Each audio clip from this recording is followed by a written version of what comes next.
Nəhayət ki, 3-4 gün aradan sonra eyvanımızın son halını sizinlə paylaşıram. Alt eyvanı təmizləməyə başlayarkən sadəcə rəngləyib təmizləmək idi fikrim, amma sonra əlavə işlər də meydana çıxartdıq.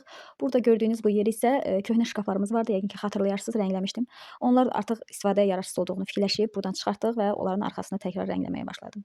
Köhnə şkafların eyvandan çıxarılması isə ayrı bir aləm idi. İnanın ki, heç o qədər çətinliyə düşməmişdim. Həqiqətən çox çətin bir proses oldu.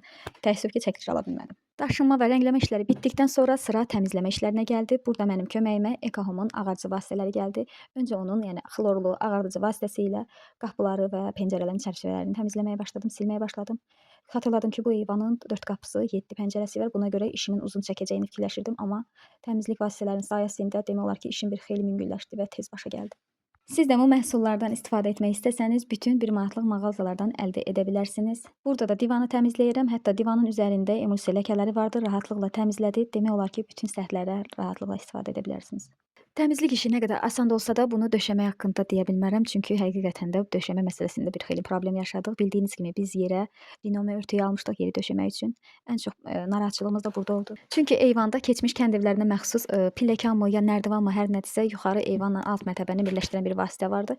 Ən çox linoleum örtüyünü də orada döşəmək bizə problem yaratdı.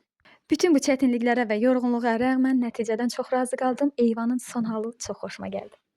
Qeyd edim ki, paylaşımım gecikməsinə ayrı səbəbi də vardı. Çünki mən eyvanla yanaşı oturduğumuz qış otağını da təmir və təmizliyi ilə məşğul idim. Buna görə bir xeyli gecikmə yaşadım. Amma ən sonda həmin otağı da bitirdim. İnşallah bugünkü paylaşım da xoşunuza gəldi. Növbəti vloqlarda görüşənədək hələlik.